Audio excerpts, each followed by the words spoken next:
let's talk a bit about your new book.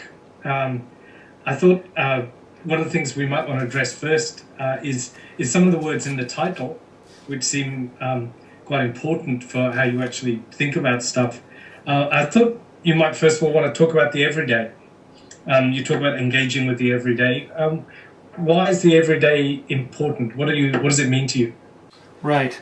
The way I present the notion of the everyday in the book is the construct that it's not only our kind of daily, everyday lives that we go about, whether it's going to school or going to the supermarket and so forth, but the ways in which that sometimes, unbeknownst to us, how our daily practices are shaped by larger institutional forces. So that, as the French philosopher Henri Lefebvre noted, that in many instances, our kind of subjectivity, our agency, is sometimes shaped or constrained by those very forces in ways in which we may not always be aware of, and even if we are aware of, we don't have access to any kind of participatory decision making in those processes. And so that kind of extends to also the notion of the everydayness of our schooling, the kind of traditional idea of the chalk and talk pedagogy or drill and kill lessons.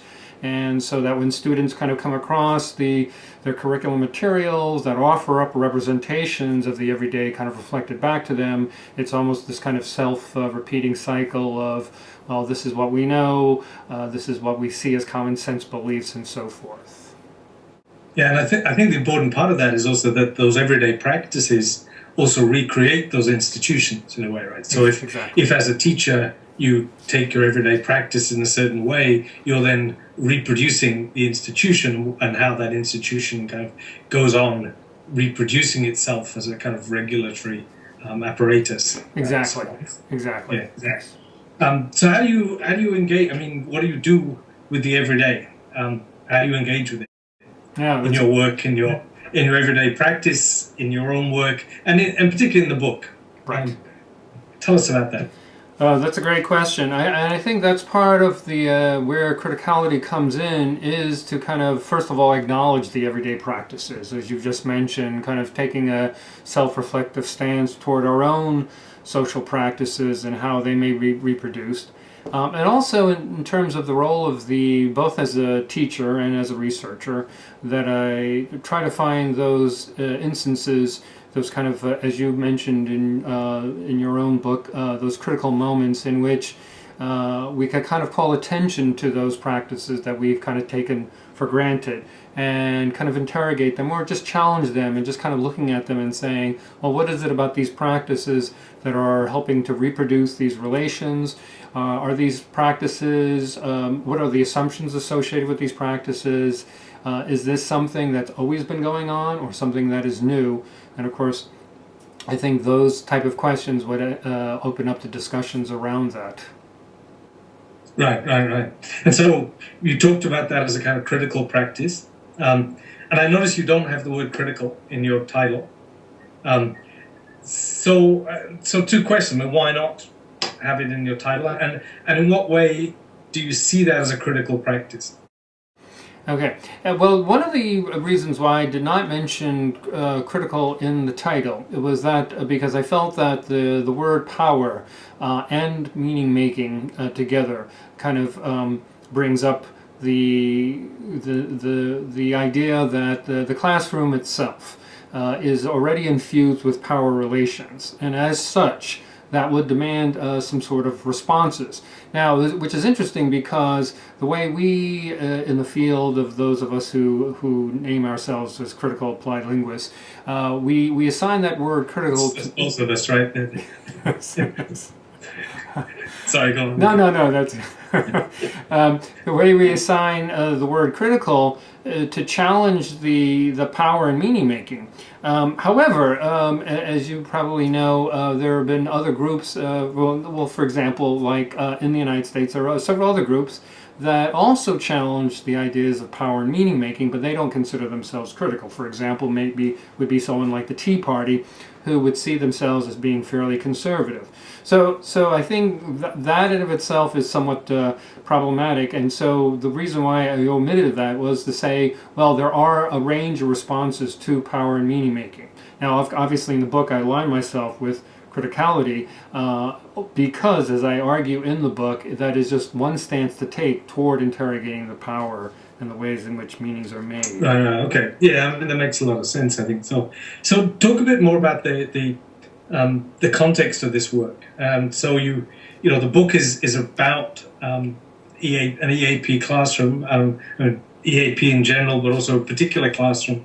Apart from kind of practical issues, why look at EAP? And I ask that in part because, you know, amongst areas where you might be trying to engage in a particular form of critically oriented education, the classroom of English for academic purposes is often seen as a fairly pragmatic one, in its sort of a service industry for students to kind of get access into the disciplinary needs of English and other aspects of academic writing. And it doesn't always seem an obvious site for that. Now, of course, there's Sarah Bonesh's great work on that. But why, for you, did you take up this particular focus on English as for academic purposes rather than other areas? Right.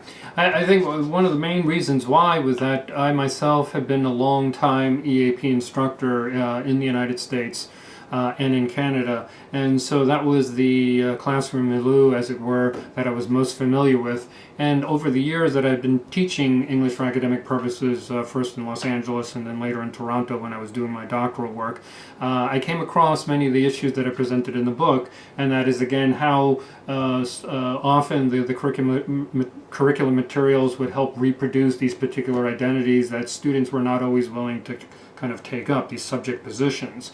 And so that was kind of a driving force for me to look at the EAP classroom. Another reason was that because of that and my interest in the critical theory and its traditions, I wanted to see how it was actually going to be implemented and examined and explored from another teacher's vantage point.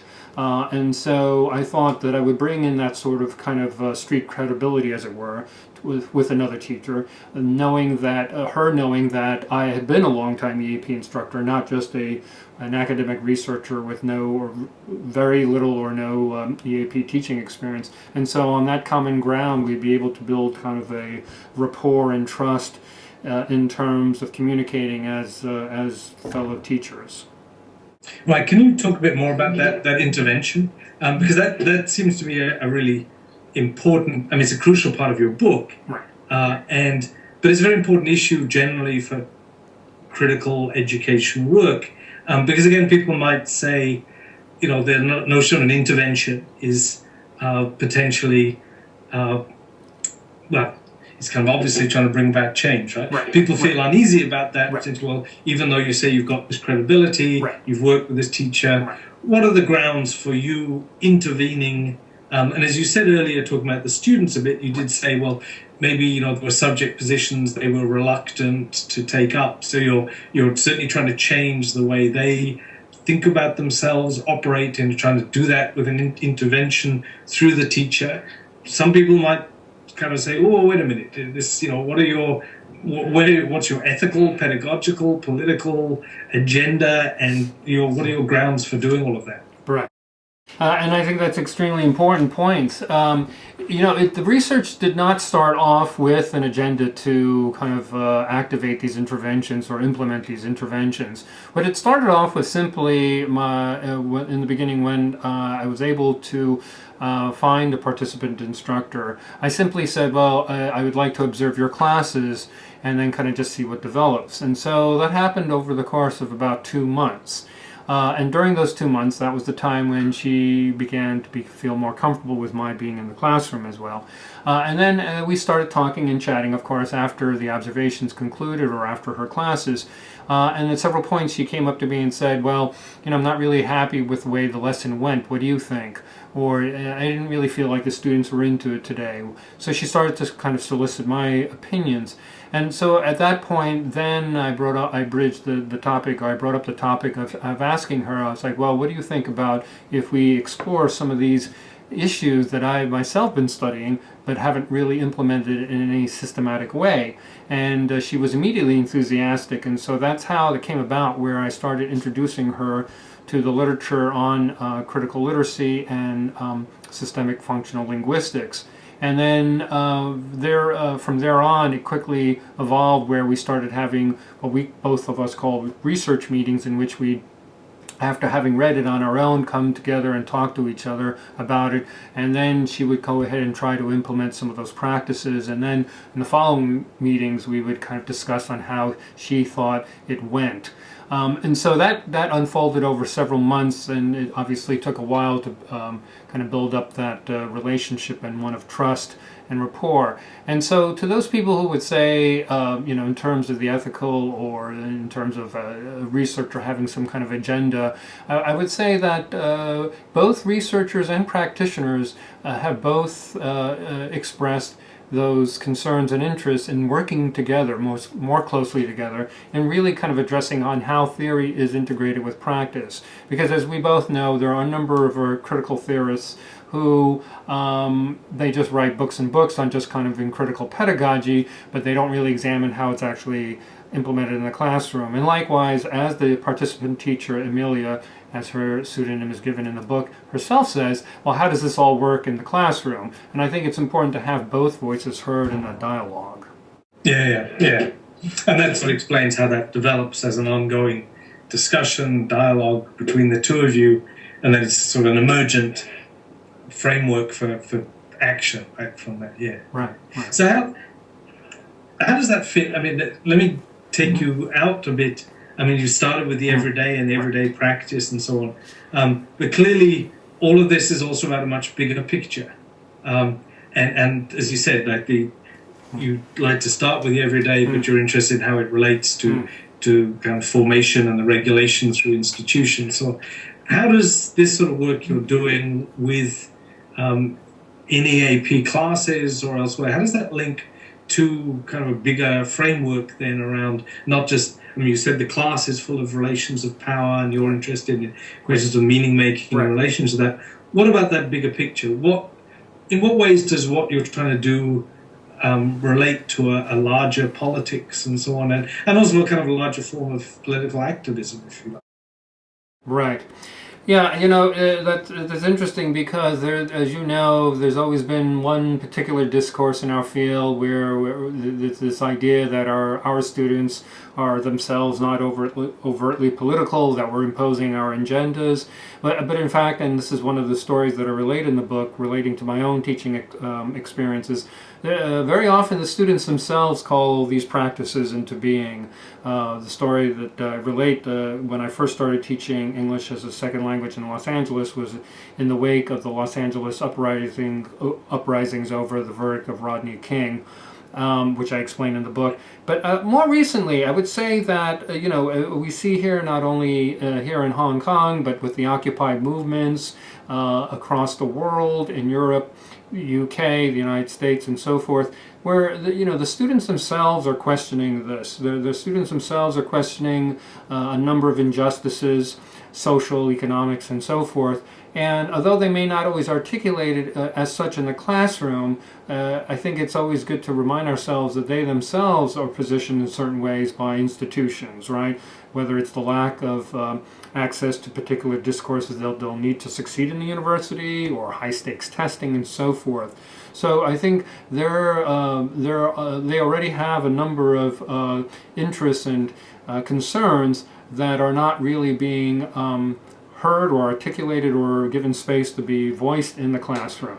And so I would say that this particular work does link to larger movements in general, not only through this idea of addressing these discourses, but this idea also that I kind of introduced in the concluding chapter of public pedagogy, that is, pedagogy not only within the classroom, but a public pedagogy that we've seen demonstrated by people like in the Occupy movement and activists for many generations, but it hasn't really been given that name as such. Right. And you actually took an active role, didn't you, in the Occupy movement? And I know, I mean, in part you were using some of those materials, for teaching English, like taking banners and things that were used by people during the Occupy movement in LA and actually kind of taking those back to your classroom for a discussion that was both kind of political and grammatical, I seem to remember. Yes. Kind of always liked those examples. But you also took an active role with was it called the Collaborative University? The People's Collective University, right. People's Collective University, right. Yeah, and so what, and that's what you would call public pedagogy, right? Right. And of course that recently that goes back to, I believe, at least till the 1960s, where that number of sit-ins, or starting with the protests against the Vietnam War in the States and other places where I think it was at that first time on a large scale where university professors and teachers would have these kind of workshops in public with students, and so that draws on that tradition from there. But yes, I had set up that workshop, introducing some of those materials and introducing, the work of people like Norman Fairclough to the occupiers in that workshop that's on that video on YouTube. Mm. Of course, talking about those discourses we struggle with in our field, that, I would quite rightly question the political agenda that sometimes lies behind critical work. People listening to you now might say, well, so what, you're trying to get your English for academic purposes students out on the picket lines, or out demonstrating, camping out for the Occupy movement. I mean, shouldn't they actually be in their classroom studying their English to make sure they do well in their engineering courses? What's the role of actually encouraging them to engage with this bigger political field? Again, I mean, maybe that's similar to the question before, but how would you respond to those sort of questions? Yeah, absolutely, and that's a valid concern. And no, I've never been one to, actively, encourage my students to go out and storm the barricades, as it were. But I think the fundamental aim, as I argue in the book, is that, as we both know, there have always been a certain kind of, I would say, class of people, class of students, who've always had the enormous amount of cultural capital to succeed in university.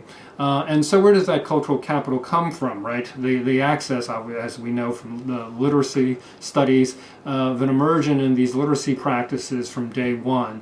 And so for many of our students who don't have access to that for a number of reasons, I would say this is one avenue to kind of introduce them to through a kind of a critical language analysis and awareness of how language, text, discourses work at all levels, so that they're able to succeed in their graduate or university studies in terms of being able to grapple with those discourses. Now again, it's up to them whether or not they want to do with it what they will, but at least the choice will be theirs. And I think some of the more traditional notions of second language acquisition pedagogy does not always address that.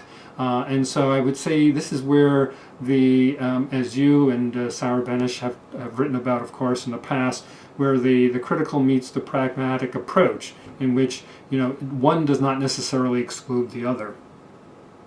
Right. Yes. Yeah, I think I did write about critical pragmatism somewhere a long time ago. So let me ask you a slightly different question about the book. I mean, I've read it because it's in the book series, and I was kind of interested. But who do you think should read it? Who would you like to read it? And why do you think they'd want to read it? What are people going to get out of this book? Right.